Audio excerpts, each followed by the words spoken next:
Good afternoon, everybody. My name is Jonathan Heath. I'm currently a design student at Full Sail University, and I've been a bit quiet. I haven't done any YouTube videos in a couple months because I've been busy with a combination of school, work, and I was recently picked up a couple months ago to help work on another fan game, which is why I haven't done my fan game in a while. So, right now it is codenamed Project Miles, because the main character of this game will be Tails. This model was created by one of our team members named Rotalist2. The model in the back where my cursor was created by another one of our modelers named Brix. I know him only by his Discord name. Tank was taken, well, the tank was taken from a website. I'll leave a link in that, and I will attempt to give everybody who needs to be given credit today credit, and so far this is what I've been working on. So right now, come on, there we go. This is the test stage that I've created so I can continue working on mechanics and tweak any issues we see. So right now the game is currently in early development. There is no beta, demo, prototype ready to show out at this time, but hopefully in the not too distant future there will be. So let me fix one thing I noticed before I begin streaming. This is my second time recording. Good. It's already linked to go to turn 1. That's one of the animations I created for the bunker. The tank has animations too. So I'm probably going to mute the music because I'm still working on its volume level. So here we go. Let me show you what I've made in play mode so far. So see how the turrets move back and forth? I created the animation for that. And I'm going to go ahead and mute the music right now. Tails doing that was from the hedge physics mods that we've used. We are currently using hedge physics. We've just removed the Sonic model and added our Tails prototype at this time. Tails is still a work in progress, which was why you'll see some of the animations get all fooly, and I'll probably hit a glitch or two with them. I created multiple animations for the tank. However, in light of recent events, I may only need one of them, or two of them, but I'll describe that later. So, these were in hedge physics. I'm a little bit iffy in terms of the loop system that hedge physics has, so we're hopefully going to tweak that later. The dash mechanics that they had with hedge physics is awesome. No complaints there. As you noticed before, I was homing attack. This is awesome. And this one just doesn't have anything attached to it, no scripts, which is why I can clip right through it. So before I kill the tank and show you that animation, let me go ahead and show you this. Now bear with me if the sound is loud. But watch this. And that. Boom. The shells going off from the cannons was modified from this script. This one. That's Tails' bomb throwing script. Work in progress. And from the grenade script that modified the shells, it also created this script from that same one and did some modifications. So bear with the noise if it's still loud.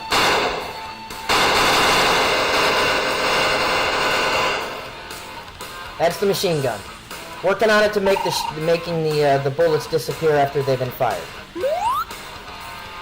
That's on my to-do list. Gonna mute the sound. And now watch this.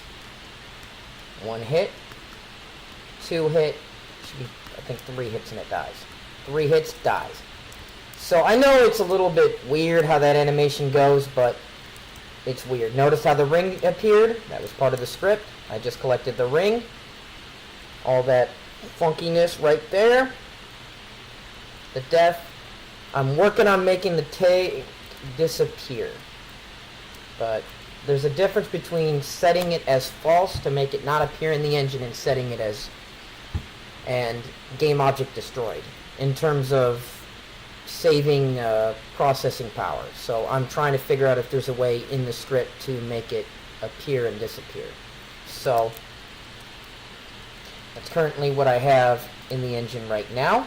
I'm going to show you actually one more thing in the project. So when I was creating the cannon script, I had a problem. Notice there's a game object right here. That's what's actually holding the cannon script that makes the shell go out. It's also holding the same thing that makes that first explosion you see when the shell flies from either the cannons or the machine guns. And then the shell itself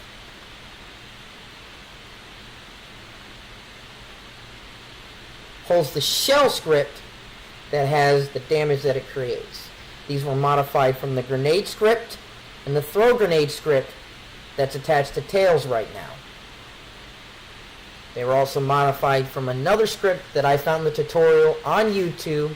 I will leave a link in the description below when this video is over with to show you what it does, or what I used to create the baseline that I was able to make 3 different scripts from with a couple of minor tweaks. So now we'll go ahead and take a look at something in Visual Studio. One moment, please, while I switch over. I decided to do it this way instead of using video capture mode because that eliminates some of the access stuff that we don't need to see. So, ladies and gentlemen, this is Visual Studio. I'm sure everybody knows what Visual Studio is. So, right now I'll tell you.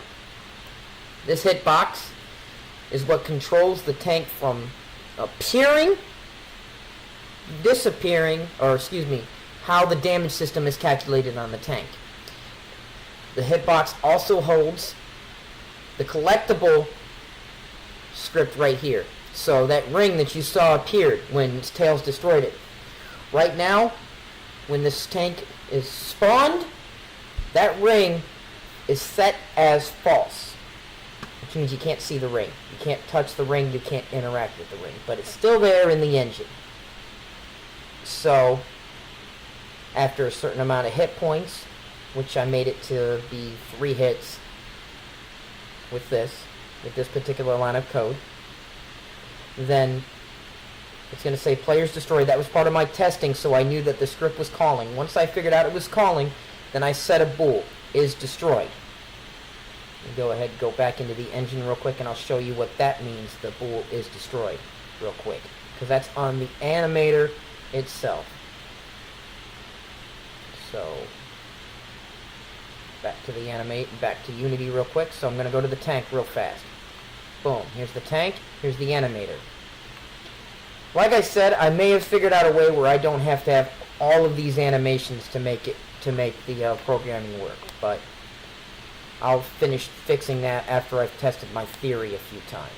So, normally starts in idle, then it goes to tank idle, and then from there.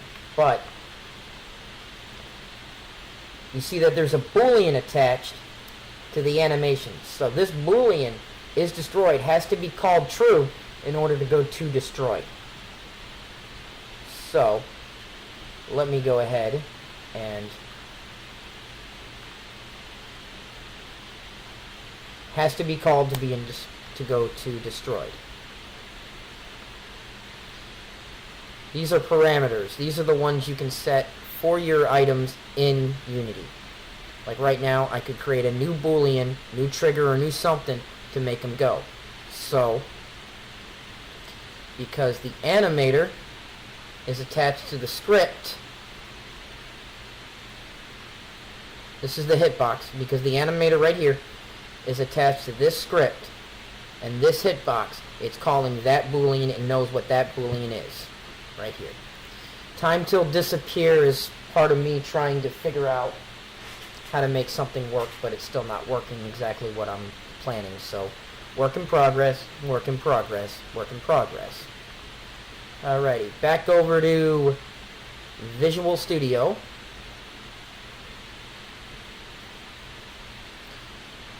It's been a while, folks, since I've been able to do anything in it, so boom.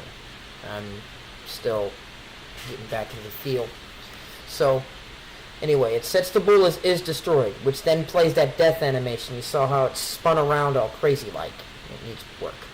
And then, game object destroyed. That destroys the hitbox. But it doesn't destroy the tank. So, I'm still working on it. I could set the game object as true at the beginning, and then I can easily set that game object as false to make the tank disappear, but I want to simply destroy the object. So, destroy game object. There's got to be a way to call it on the tank. I'm just not sure. My level of experience is limited on that one.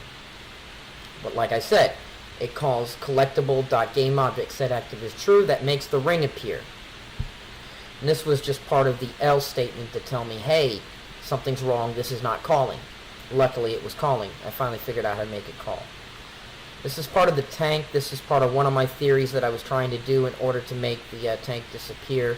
So if there's a way for this coroutine to be called by the hitbox, I'm working on it. But this is the grenade throw script anyway. That causes Tails to throw the bomb that you guys saw. So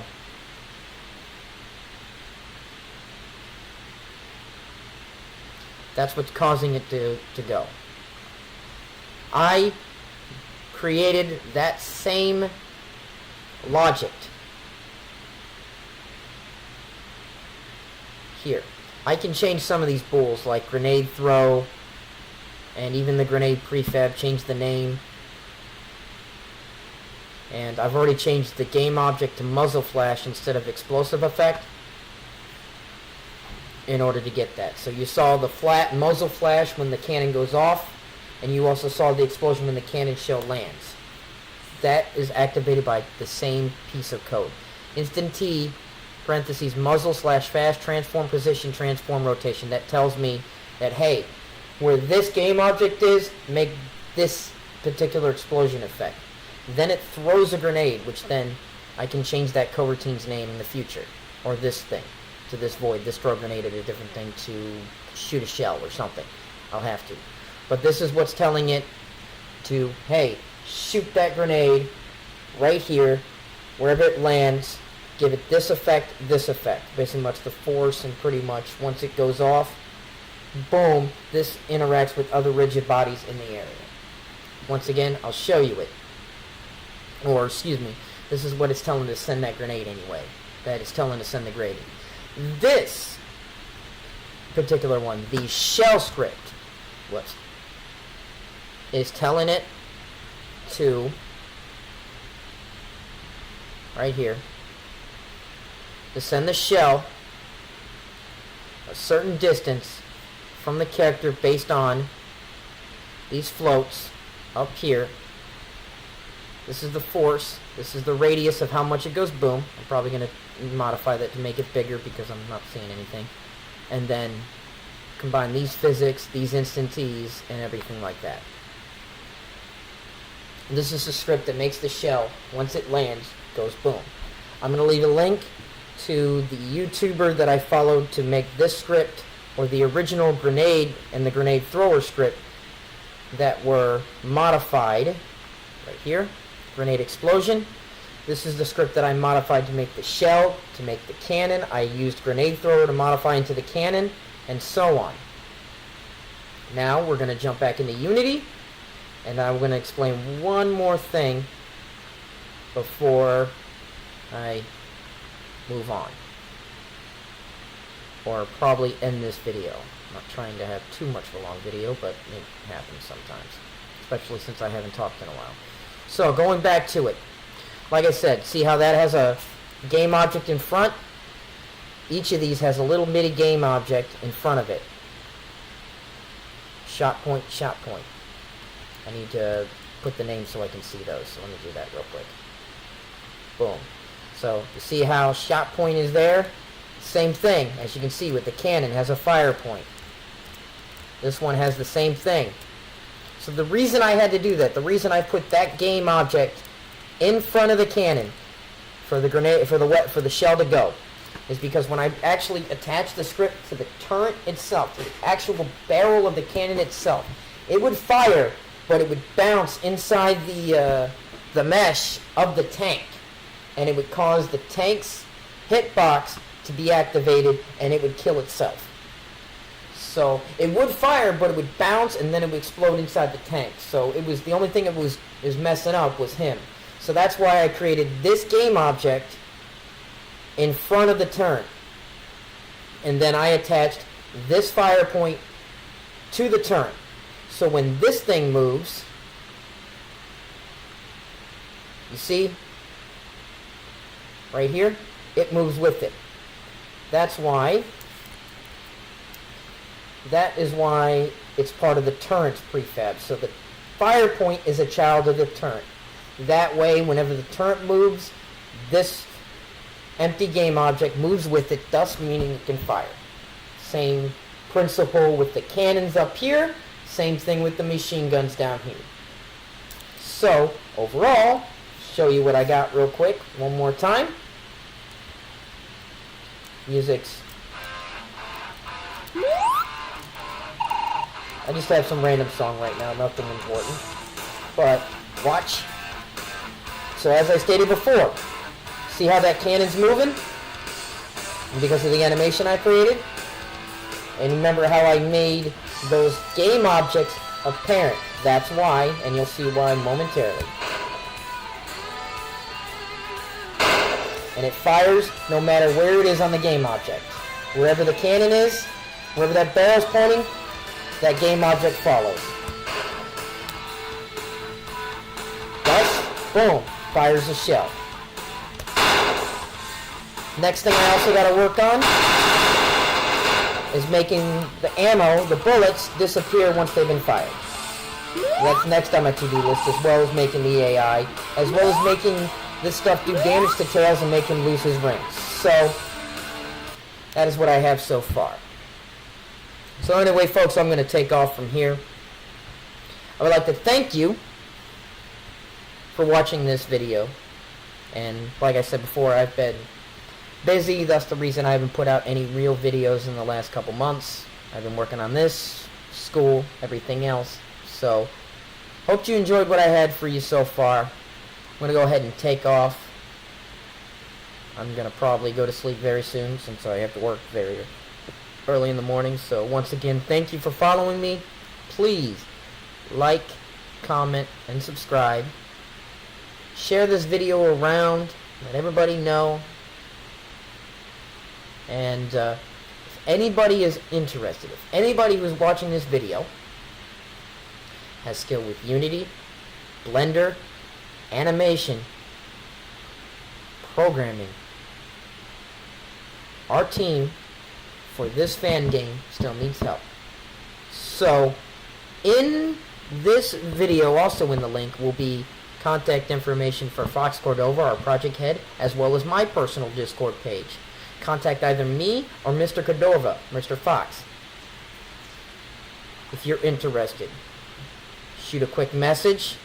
Tell us what you're good at and what position you're interested in shooting for. We need animators, priority, and we also need programmers, priority. Mainly animators as well as more modelers. And if we can put you to use, we will gladly put you to use. So if you have skills in any of this and you want to assist in this project, add a nice piece to your portfolio and all this, please contact me through my personal Discord link or Fox Cordova through this personal link. If you contact me, I'll relay your information to Fox or contact Fox directly. Once again, thank you for watching. And as always, fair winds and following seas.